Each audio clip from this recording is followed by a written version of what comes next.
এই ক্লাসের বাচ্চারা জানেও না যে তাদের নতুন টিচার কোনো সাধারণ মানুষ না, বরং একজন আর্মি কমান্ডার। টিচার ক্লাসে ঢোকার পরেও কোনো বাচ্চা তাকে পাত্তা দিচ্ছিল না। কারোরই লেখাপড়ার প্রতি কোনো মনোযোগ নেই, এক একজন এক এক কাজে ব্যস্ত। কেউ রান্না করছে, কেউ ভিডিও গেম খেলছে, কেউ গান গাইছে। তাই টিচার হাতে একটা রাবার ব্যান্ড নিয়ে ক্লাসের ইমার্জেন্সি আগুন নিভানোর যন্ত্রটা ভেঙে ফেলে, যার কারণে সেখান থেকে পানি বের হতে শুরু করে। আর ক্লাসের প্রত্যেকটা বাচ্চা ভিজে যায়। কিন্তু টিচার তার সাথে ছাতা নিয়ে এসেছিল, যে বিষয়টা বাচ্চাদেরকে অবাক করে, কারণ এর আগেও মিস লাং নামের একটা টিচার তাদের পড়াতে এসেছিল। কিন্তু বাচ্চারা তাকে এতটাই বিরক্ত করেছিল যে তার ক্লাস পরিবর্তন করতেই সে বাধ্য হয়, যেখানে এই প্রথম কোন টিচার বাচ্চাদেরকে উচিত শিক্ষা দিল। স্কুলের প্রিন্সিপাল পর্যন্ত এই ব্যাচের বাচ্চাদের নিয়ে খুবই চিন্তিত, কারণ এইভাবে চলতে থাকলে শুধুমাত্র এই ব্যাচের বাচ্চাদের কারণে স্কুলের বদনাম হয়ে যাবে।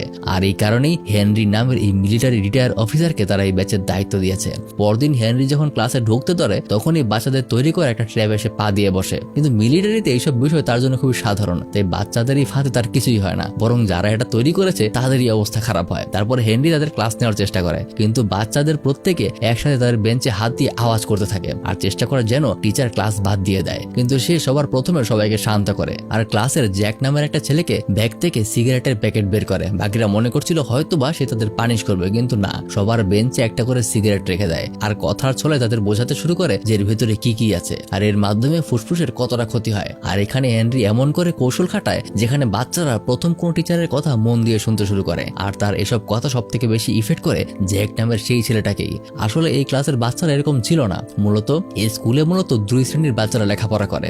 একটা ব্যাচে ধনী পরিবারের বাচ্চারা পড়ে, যাদেরকে কখনোই তাদের ভুলের জন্য শাস্তি দেওয়া হয় না। আর একটা ব্যাচ হলো গরিব ছেলেমেয়েদেরকে, যারা কোনো ছোটখাটো ঝামেলা করলেও তাদেরকে কর্তৃপক্ষ সাসপেন্ড করে দেয়, এমনকি জরিমানা করে। মূলত এই বৈষম্যের কারণেই তারা বিরক্ত হয়ে আজ এইরকম আচরণ করছে। তেমনই একবার ধনী ব্যাচের একদল ছেলের সাথে তাদের ব্যাচের জ্যাক আর তাদের বন্ধুর মারামারি লেগে যায়। অবশেষে তাদেরকে ছাড়ানো হয় আর জানা যায় কর্তৃপক্ষ তাদের মধ্যে থেকে 5 জনকে 1 মাসের জন্য সাসপেন্ড করেছে। কিন্তু ধনী ব্যাচের বাচ্চাদের কর্তৃপক্ষ কোনো শাস্তি দেয়নি। এসব দেখে হেনরি সেই 5 স্টুডেন্টের ব্যাকগ্রাউন্ড সম্পর্কে জানতে শুরু করে। জুফা নামের ছেলেটা খুবই ভালো গান করে, তার স্বপ্ন সে মিউজিশিয়ান হবে। তার মা বাবা নেই, সে তার আন্টি আঙ্কেলের সাথে বড় হয়েছে। আর দ্বিতীয়ত, এই ছেলের মতো দেখতে যে মেয়েটাকে দেখছেন তার নাম ডিয়ানা। আসলে জন্মের সময় ডিয়ানার বাবা একটা ছেলে চেয়েছিল, কিন্তু যখন সে জন্ম নেয় তখন তার ব্যবহারটাই যেন বদলে যায়। আর আজ পর্যন্ত সে কখনোই তার বাবার ভালোবাসা পায়নি। আর তারপর হলো ব্রুস, আর অপরজন হলো ক্রিস। এরা দুজনে যমজ ভাই। তাদের বাবা বিভিন্ন মদ আর বাজে জিনিসের নেশায় তাদের জীবন নষ্ট করেছে, আর এখন তাদের মা একাই তাদের পরিবার চালায়। হেনরি তার 5ম স্টুডেন্ট জ্যাকের ব্যাপারে কিছুই জানতে পারে না, কিন্তু এরপর থেকে হেনরি তাদের প্রত্যেকের সাথে থাকার প্রতিজ্ঞা করে। প্রথমে সে জুফাকে খুঁজে বের করে, দেখতে পায় সে সবার সামনে পারফর্ম করতে গিয়ে কিছুটা নার্ভাস হয়ে পড়েছে, তাই সে নিজে গিয়ে তাকে উৎসাহ দেয়, যার কারণে জুফা অবশেষে আত্মবিশ্বাসের সাথে সকলের সামনে গান গায়। তারপর দিন হেনরি সেই যমজ 2 ভাইয়ের বাবার সাথে দেখা করে আর তাকে অনেকক্ষণ ধরে বোঝায় যে এগুলো করলে চলবে না, তাকে রিহাব সেন্টারে যাওয়া উচিত। বোঝা যায় যে সে তার কথা বুঝতে পারছে।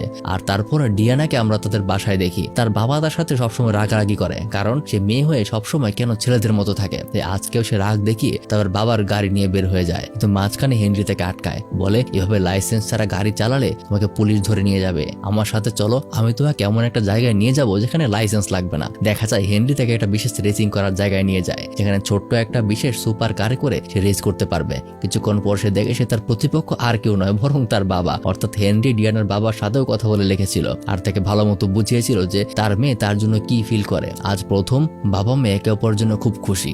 এক সময় হেনরি প্ল্যানিং করে ডিয়ানাকে সাইডে চাপিয়ে দেয় আর মাঝখানে একটা চলন্ত ট্রাক ঢুকে এমন একটা অভিনয় করে যেন ডিয়ানা একটা ট্রাকের নিচ চাপা পড়েছে, যা দেখে তার বাবা হাও মাও করে কাঁদতে শুরু করে। আর অপরদিকে এটা দেখে ডিয়ানা নিজের ভুল বুঝতে পারে, তার বাবা আসলেও তাকে কত ভালোবাসে। আর তার কিছুদিন পর স্কুলের নিয়ম অনুযায়ী বাচ্চাদেরকে কিছু অ্যাডিক্টেড মানুষদের ইন্টারভিউ নেওয়ার প্র্যাকটিসের ব্যবস্থা করা হয়, যেখানে তাদের কিছু ড্রাগ এডিক্ট মানুষের ইন্টারভিউ নিতে হবে। হেনরি কর্তৃপক্ষের সাথে কথা বলে পরবর্তীতে বাচ্চাদের সাসপেন্ডের বিষয়টা ক্যান্সেল করিয়ে দিয়েছিল। তবে আজকে অবাক করার মতো বিষয় হলো সেখানে ব্রুসের ক্রিসের বাবা এখানে এসেছে, কারণ সে রিহাবে যেতে চায়। আর এই বিষয়টা দেখে 2 ভাই ভেতর থেকে ইমোশনাল হয়ে পড়ে। অপরদিকে জ্যাকের কথা বলতে গেলে সে এক এক সময় এক এক কাজ করতো। ওইরকমই অনেকদিন আগের কথা, যেখানে সে একবার রেস্টুরেন্টে ওয়েটার হিসেবে কাজ করতে গিয়ে জ্যাকের ছোট্ট একটা চালাকে সেখানকার এক গ্যাং লিডারের নজর কাড়ে, যার পরবর্তীতে ওই গ্যাং লিডার তাকে অনেক টাকার লোভ দেখিয়ে নিজের কাছে রেখেছিল। এজন্যই মূলত পরবর্তীতে হেনরি তার ব্যাপারে তেমন কোনো ইনফরমেশন বের করতে পারেনি। আজকে সেই গ্যাং লিডার একটা বাজি ধরেছে, যেখানে তাকে জিততে হলে প্রতিপক্ষের ড্রিঙ্কস একটু ড্রাগ মিশিয়ে দিতে হবে, আর এই কাজটাই সে জ্যাককে দিয়েছে। আর অপরদিকে হেনরি অনেকদিন ধরেই জ্যাককে নিয়ে গোয়েন্দাগিরি করছিল। ফাইনালি সে তার সকল তথ্য জানতে পেরেছে। আর এদিকে দেখা যায় জ্যাক তার কথা মতো সকল কাজ করছিল। সেই বিশেষ ড্রাগ সে প্রতিপক্ষের ড্রিঙ্কসে যখন মেশাতে ধরে, তখনই সেই প্রতিপক্ষের লোকেদের হাতে সে ধরা পড়ে যায়। তারা তাকে অনেক মারধর করে আর সেই ড্রিঙ্কস তাকেই খাইয়ে ওখানকার একটা লকারের ভেতরে আটকে ফেলে, কিন্তু ততক্ষণে হেনরি সেখানে চলে আসে। সকলকে জিজ্ঞাসা করে যে জ্যাক নামের কোনো ছেলেকে তারা এখানে দেখেছে কিনা, কিন্তু সবাই নিষেধ করে। ঠিক তখনই সেই লকারের ভেতর থেকে জ্যাক চিৎকার করে ওঠে, যার কারণে হেনরি সবকিছু বুঝে যায় আর সবাইকে এক এক করে ধোলাই করতে শুরু করে। এমনকি ম্যাচের ব্রেক টাইমে ওখানকার প্রতিপক্ষ প্লেয়ারও সেখানেই ছিল। একদম লাস্টে তার সাথেও হেনরির ফাইট হয়, কিন্তু এমন পালোয়ান প্লেয়ারকেও হেনরি খুব সহজেই হারিয়ে দেয়।